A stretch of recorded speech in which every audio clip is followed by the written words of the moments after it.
મિત્રો, દેશ અને દુનિયાના સુપરફાસ્ટ સમાચારમાં તમારું સ્વાગત છે। શાહબાઝ IMFના દરવાજે પહોંચ્યા।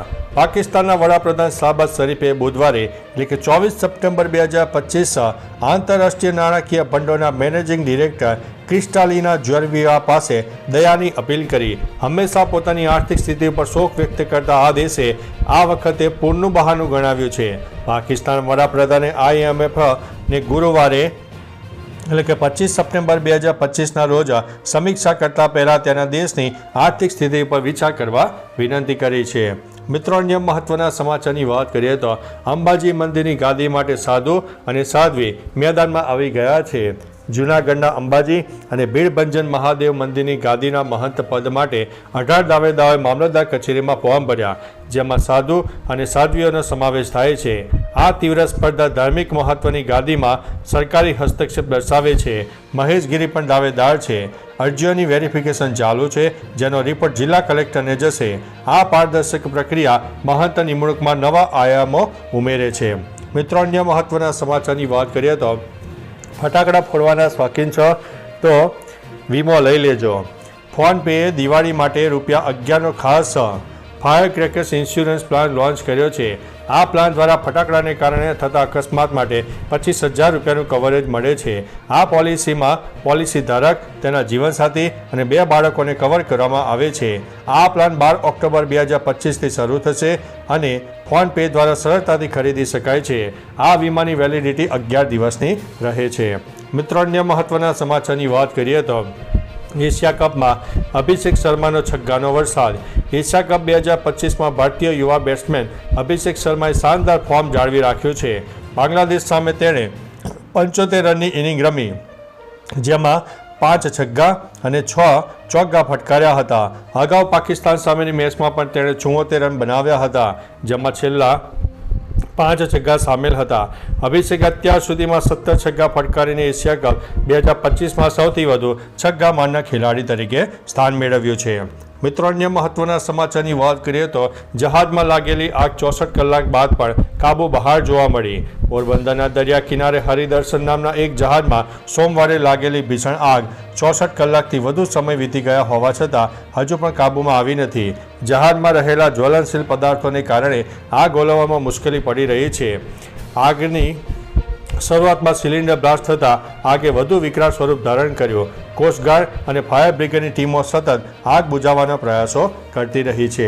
મિત્રો, અન્ય મહત્વના સમાચારની વાત કરીએ તો અમિતાભે કેમ છોડી રાજનીતિ, મોટો ખુલાસો। કૌન બનેગા કરોડપતિ 17માં અભિષેક બચ્ચને રાજકારણ છોડવાનું કારણ જણાવ્યું। તેમણે કહ્યું કે રાજનીતિ એક ખૂબ મુશ્કેલ કામ છે, જેમાં દરેકની વાત સાંભળવી પડે। ઇન્દિરા ગાંધીની હત્યા બાદ તેઓ ભાવુક થઈને 1984માં કોંગ્રેસમાં જોડાયા હતા અને અલ્હાબાદથી રેકોર્ડ વોટથી જીત્યા હતા। જોકે તેમણે 1987માં રાજકારણ છોડી દીધું। તેમણે ઉમેર્યું કે આ સમયગાળા દરમિયાન તેમને ભારતીય ગામડાઓની વાસ્તવિક પરિસ્થિતિ જાણવા મળી છે। મિત્રો, અન્ય મહત્વના સમાચારની વાત કરીએ તો મતદાર યાદીમાં ફેરફાર માટે OTP ફરજિયાત। મતદાર યાદીમાંથી નામ કાપવાના વિવાદો વચ્ચે ચૂંટણી પંચે મોટા નિર્ણયો લીધા છે। હવેથી e-સાઇન એટલે કે OTP ટેકનિક દ્વારા જ મતદાર યાદીમાં ઓનલાઈન ફેરફાર કરી શકાશે। ECI પોર્ટલ પર ફોર્મ 6, 7 અને 8 ભરતી વખતે આધાર સાથે જોડાયેલા મોબાઈલ નંબર પર OTP આવશે। કોંગ્રેસ નેતા રાહુલ ગાંધીના આરોપો બાદ આ પગલું લેવાયું છે, જેથી અરજદારોની ઓળખના દુરુપયોગનો ખતરો ટાળી શકાય। મિત્રો, અન્ય મહત્વના સમાચારની વાત કરીએ તો એન્કાઉન્ટર, મૃતદેહ પોસ્ટમોર્ટમ અને ફોરેન્સિક તપાસ માટે મોકલાયો। ગાંધીનગરના અંબાપુર નર્મદા કેનાલ વિસ્તારમાં પોલીસે ખતરનાક મનોરેગી કિલર વિપુલ પરમારને એન્કાઉન્ટર ઠાર માર્યો છે। ઘટના સ્થળે ભારે પોલીસ બંદોબસ્ત ગોઠવાયો હતો। પરમારનો મૃતદેહ પોસ્ટમોર્ટમ અને ફોરેન્સિક તપાસ માટે મોકલાયો છે। ગોળીબારમાં હેડ કોન્સ્ટેબલ રાજેન્દ્રસિંહ ઘાયલ થયા હતા, જેમની એપોલો હોસ્પિટલમાં સારવાર ચાલી રહી છે। મિત્રો, અન્ય મહત્વના સમાચારની વાત કરીએ તો આ લદ્દાખ માટે દુઃખનો દિવસ છે।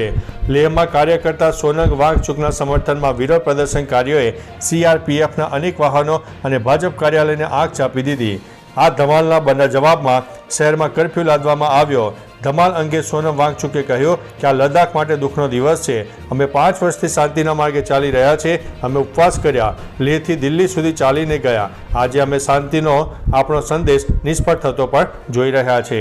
મિત્રો, અન્ય મહત્વના સમાચારની વાત કરીએ તો સમાધાન કરાવનાર જ બન્યા હુમલાનો ભોગ. ઝાલાવાડના દસાડા ગામે બોલાચાલી બાદ એક વ્યક્તિ પર હુમલો થયા હોવાની પોલીસ ફરિયાદ નોંધાઈ. 46 વર્ષીય હમીદ ખાન રાઠોડે ઝઘડો સમાધાન કરાવવા ગયા હતા ત્યારે 7 શખ્સોએ લોખંડના પાઇપ અને ધારિયા વડે હુમલો કર્યો. હમીદ ખાનને ગંભીર ઇજાઓ થતાં તેમને વિરમગામ હોસ્પિટલમાં સારવાર માટે ખસેડાયા. સમાધાન ન થતાં તેમણે 7 આરોપીઓ સામે દસાડા પોલીસ મથકે ફરિયાદ નોંધાવી છે. મિત્રો, અન્ય મહત્વના સમાચારની વાત કરીએ તો CBSE પરીક્ષા 17 ફેબ્રુઆરીથી ધોરણ 10ને 2 તક મળશે. Central board of secondary education એટલે કે CBSE દ્વારા ધોરણ 10 અને 12ની બોર્ડની પરીક્ષાઓ 17 ફેબ્રુઆરીથી લેવાશે. આ વખતે ધોરણ 10ના વિદ્યાર્થીઓને એક શૈક્ષણિક સત્રમાં 2 વાર પરીક્ષા આપવાની તક મળશે. પ્રથમ પરીક્ષા 17 ફેબ્રુઆરીથી 6 માર્ચ 2026 દરમિયાન યોજાશે, જ્યારે બીજી પરીક્ષા 15 મેથી 1 જૂન દરમિયાન યોજાવાની સંભાવના છે. ધોરણ 12ની પરીક્ષા 9 એપ્રિલ સુધી ચાલશે. મિત્રો, અન્ય મહત્વના સમાચારની વાત કરીએ તો PMએ રાજસ્થાનના વિકાસ માટે 1,08,468 કરોડના પ્રોજેક્ટની ભેટ આપી છે. PM મોદી રાજસ્થાનના બાંસવાડા નવા પરમાણુ ઉર્જા પ્લાન્ટનો શિલાન્યાસ કર્યો.